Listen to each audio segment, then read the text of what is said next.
Assalamualaikum warahmatullahi wabarakatuh. Kali ini kelompok kami akan menjelaskan dan mensosialisasikan model pembelajaran yang kami pilih, yaitu model pembelajaran cooperative learning.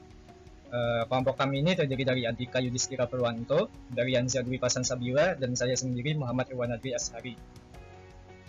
Sebelum kami mensosialisasikan model pembelajaran cooperative learning kami yang dibentuk dengan RPP, saya akan menjelaskan dulu apa itu cooperative learning. Jadi cooperative learning itu didapat dari kata cooperation, yang berarti kerjasama, atau dengan panjangnya yaitu sebuah kegiatan bekerjasama untuk mencapai tujuan bersama. Cooperative learning ini di dalam pendidikan itu bentuknya yaitu dengan kelompok-kelompok kecil siswa di dalam satu kelas yang melakukan suatu pekerjaan dengan tujuan untuk meningkatkan kualitas belajarnya. Cooperative learning ini didasari oleh dua teori. Yang pertama adalah structure process outcome theory, di mana teori ini menjelaskan kalau interaksi yang aktif antara sama siswa itu sangatlah penting untuk mendapatkan hasil pembelajaran. Jadi siswa itu diminta untuk bisa aktif dalam berinteraksi di dalam kelompok. Dan teori yang kedua adalah social interdependence theory, di mana dijelaskan bahwa kalau sebuah kelompok itu harus mempunyai rasa saling bergantung yang positif terhadap satu sama lain. Jadi di dalam cooperative learning ini siswa diminta untuk bisa berinteraksi secara aktif dan juga mempunyai rasa tanggung jawab terhadap semua anggota kelompok mereka untuk bisa mencapai kualitas belajar yang bagus. Cooperative learning ini mempunyai 4 jenis. Yang pertama adalah formal cooperative learning. Di formal cooperative learning ini cooperative learning itu dijadwalkan secara rutin dalam 1 jam. Cooperative learning selalu diterapkan dalam 1 jam dan setiap minggu. Dan sebaliknya dalam jenis kedua, informal cooperative learning ini cuma diterapkan sementara dalam periode tertentu. Misalnya dalam 1 jam pelajaran hanya diberlakukan cooperative learning-nya di 30 menit terakhir, seperti itu. Terus yang ketiga adalah cooperative learning based groups. Kalau di cooperative learning based groups ini kelompoknya adalah jangka panjang. Jadi satu kelompok itu mempunyai anggota yang sama dalam jangka waktu yang panjang, dalam beberapa minggu dan beberapa pertemuan, seperti itu. Dan yang terakhir constructive controversy, di mana satu kelompok ini dibuat untuk mendiskusikan tentang kekurangan dan kelebihan dari sebuah informasi atau ide dengan harapan mereka dapat menghasilkan ide yang baru atau teori yang baru, seperti itu. Nah, ini ada, dan sekarang saya akan mencoba mensosialisasikan RPP dari metode cooperative learning yang telah kami buat.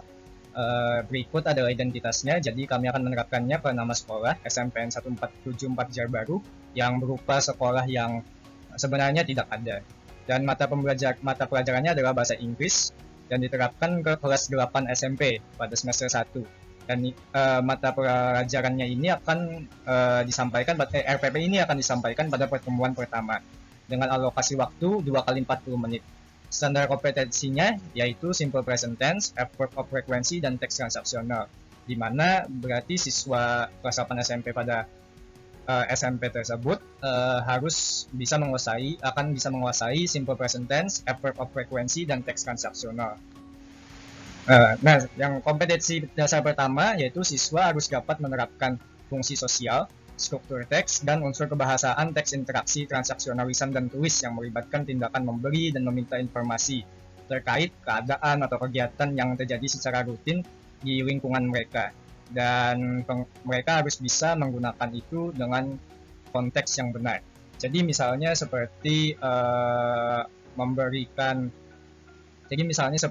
meminta informasi seperti menanyakan hobi atau menanyakan rencana kepergian, seperti itu, atau juga memberi informasi seperti memberitahu rencana kepergian, atau bahkan memberi rasa terima kasih kepada seseorang, seperti itu. Indikatornya yaitu mengidentifikasi unsur-unsur kebahasaan yang menunjukkan kegiatan rutin atau at verbs of frequency seperti sometimes, always, often. Dan juga indikator kedua mengidentifikasi informasi tentang hal-hal atau kegiatan yang kadang-kadang atau sering atau selalu dilakukan sehari-hari di lingkungan sekitar. Dan indikator ketiga itu mengidentifikasi susunan kalimat deklaratif dan interrogatif menggunakan simple present tense di dalam teks transaksional yang disajikan. Kompetensi dasar kedua yaitu siswa harus dapat menyusun teks interaksi transaksional lisan dan tulis sangat pendek dan sederhana yang melibatkan tindakan memberi dan meminta informasi terkait keadaan yang secara rutin terjadi di lingkungan sekitar dengan memperhatikan fungsi sosial, struktur teks, dan unsur kebahasaan yang benar dan sesuai konteks. Indikatornya itu menyusun tabel berisi kegiatan sehari-hari yang rutin dilakukan. Indikator kedua menyusun kalimat deklaratif dan interrogatif seperti yang saya jelaskan di kompetensi dasar pertama. Dan yang ketiga, menyusun teks interaksi transaksional sederhana berdasarkan tabel yang telah dibuat di indikator yang 4.7.1. Jadi, siswa harus dapat membuat teks transaksional berdasarkan tabel yang berisi kegiatan sehari-hari mereka. Baik, setelah mengetahui kompetensi dasar 3.7 dan 4.7 beserta indikator yang dikembangkan berdasarkan kompetensi dasar tersebut, selanjutnya adalah pemaparan lebih detail mengenai rencana pelaksanaan pembelajaran dengan metode cooperative learning, mengenai alokasi waktu dan juga kegiatan-kegiatan yang harus dilakukan oleh siswa. Pertama-tama, jenis metode cooperative learning yang digunakan dalam pengembangan EPP ini adalah informal cooperative learning atau pembelajaran kooperatif informal, di mana metode cooperative learning hanya diterapkan di jam-jam terakhir pembelajaran. Untuk lebih jelasnya adalah seperti berikut. Di 20 menit pertama dilakukan identifikasi teks transaksional dan memahami unsur kebiasaan simple present tense dan adverbs of frequency dalam sebuah teks transaksional yang diberikan oleh guru. Jadi di sini siswa bersama guru mengidentifikasi sebuah teks transaksional untuk nantinya dapat memahami unsur kebahasaan simple present tense dan adverbs of frequency yang ada dalam teks transaksional tersebut. Jadi siswa masih bekerja secara individu, belum dimasukkan dalam kelompok-kelompok. Mereka masih bekerja secara individual, di mana mereka harus memahami unsur kebahasaan simple present tense dan adverbs of frequency. Guru pun di sini tidak menjelaskan unsur kebahasaan tersebut secara gamblang bahwa simple present tense itu rumusnya seperti ini, atau yang termasuk dalam adverbs of frequency itu ada A, B, C, D, tidak, tapi melakukan penjelasan melalui identifikasi sebuah teks transaksional mengenai kebiasaan yang mengandung simple present tense dan adverbs of frequency.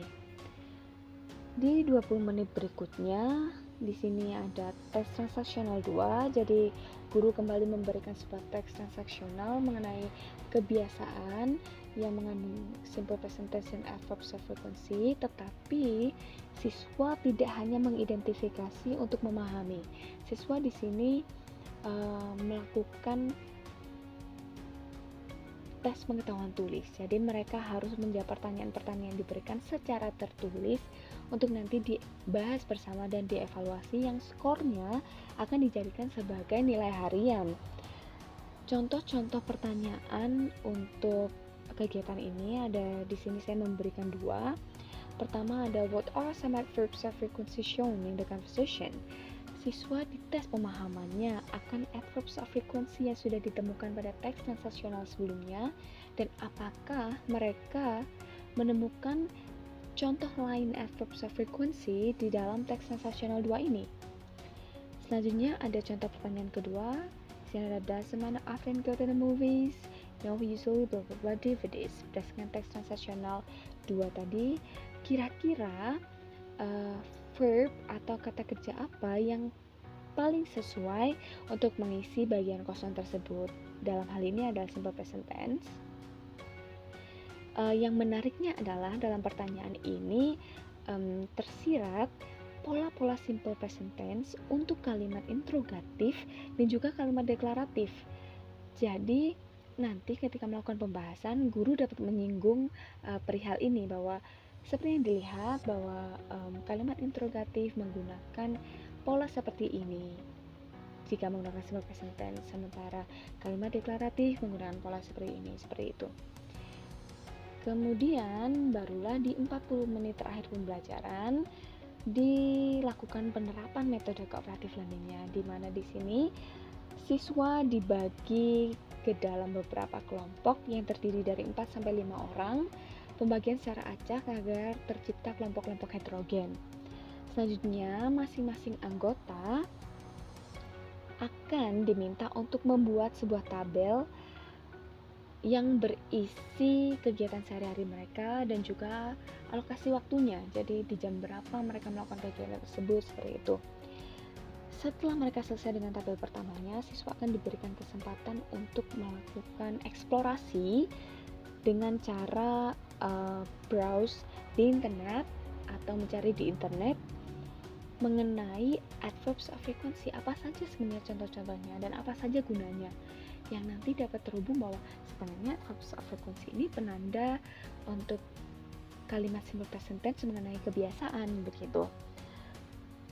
Mereka setelah mencari siswa, setelah menemukan contoh-contoh adverbs of frequency tadi, mereka harus menuliskannya untuk memudahkannya nanti dalam menggunakannya, karena adverbs of frequency ini nanti akan digunakan pada penugasan selanjutnya, yakni membuat tabel kedua di mana mereka menuliskan kembali kegiatannya dan juga alokasi waktunya tadi, lalu ditambahkan satu tabel lagi di mana mereka harus memberikan salah satu adverbs of frequency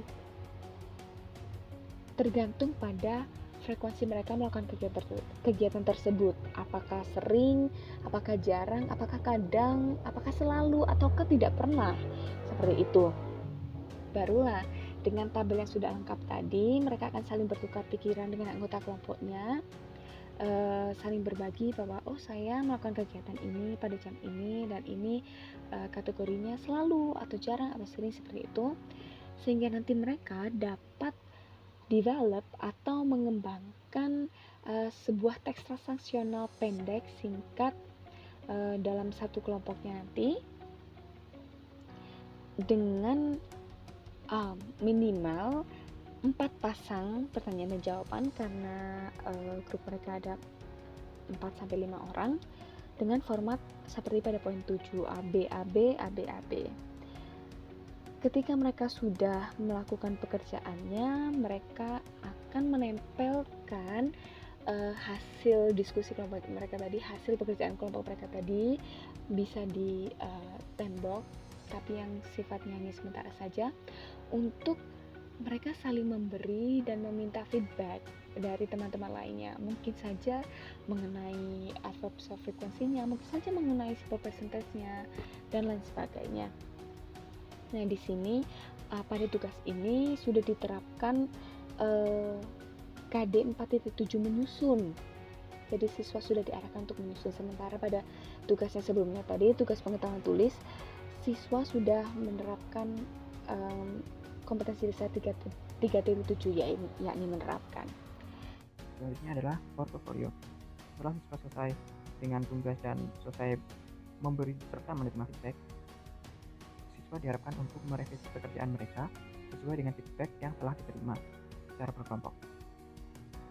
Setelah revisi selesai dilakukan secara mandiri, siswa diharapkan untuk mengevaluasi pekerjaan hasil revisi mereka sesuai dengan kriteria penilaian yang ada di tabel poin 1 sampai dengan 5. Setiap poin nilainya 20. Jadi jika pekerjaan siswa mendapatkan 5 kriteria tersebut, maka nilai maksimalnya adalah 100.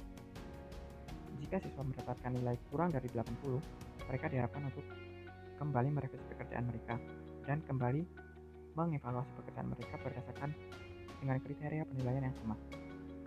Setelah 2 nilai didapatkan, nilai akhir adalah rata-rata dari 2 nilai yang telah didapatkan. Selanjutnya adalah hasil yang diharapkan bisa dicapai setelah kita menerapkan model pembelajaran cooperative learning. Yang pertama adalah membentuk hubungan positif antar siswa. Hubungan positif dapat terjalin ketika siswa terbiasa melaksanakan kegiatan secara berkelompok. Ini siswa akan menjadi lebih dekat dengan siswa-siswa lain dan hubungan positif akan terjalin antar siswa di dalam kelas. Selanjutnya adalah mengurangi ketidakhadiran siswa. Yang ketiga, meningkatkan kemauan siswa untuk menghadapi tugas-tugas yang berat karena tugas-tugas tersebut dikerjakan bersama-sama dengan anggota kelompok yang lainnya. Yang keempat, meningkatkan rasa bertanggung jawab siswa kepada kelompok dan sekolah. Yang kelima, meningkatkan motivasi untuk mencapai dan bekerja keras untuk mencapai prestasi. Selanjutnya adalah meningkatkan moral. Yang selanjutnya, meningkatkan kesiapan untuk menghadapi masalah kelompok dan kritik terhadap kelompok. Karena siswa pada dasarnya melaksanakan kegiatan di kelompok bersama-sama, maka siswa akan terbiasa untuk mampu mengatasi masalah yang ada di kelompoknya, mengatasi gesekan yang ada di kelompoknya ketika suatu permasalahan itu terjadi. Selanjutnya, meningkatkan kesiapan untuk mendengarkan teman kelas. Yang selanjutnya adalah meningkatkan komitmen terhadap kesuksesan akademik teman sekelasnya. Dan yang terakhir adalah meningkatkan produktivitas. Kesimpulan yang didapatkan, penerapan cooperative learning ini dalam kegiatan belajar dan pembelajaran perlu disiapkan secara tertulis dalam sebuah RPP atau rencana pelaksanaan pembelajaran. Rencana pelaksanaan pembelajaran ini dikembangkan harus berdasarkan dengan kompetensi inti atau KI dan kompetensi dasar atau KD dalam silabus atau kurikulum yang berlaku. Pengembangan kompetensi dasar sendiri dapat dibuat sesuai kebutuhan berdasarkan materi yang harus disampaikan, alokasi waktu yang tersedia, dan metode yang efektif untuk diterapkan. Cooperative learning yang bersifat informal, yang mana penerapannya hanya pada jam-jam terakhir pembelajaran, dapat digunakan sebagai suatu metode untuk meningkatkan efektivitas pembelajaran di jam terakhir, sekaligus meningkatkan proses belajar aktif pada siswa. Sekian sedikit penjelasan tentang penerapan model pembelajaran cooperative learning dalam kelas. Mohon maaf jika ada salah kata dan perbuatan. Terima kasih atas segala perhatiannya. Have a great day.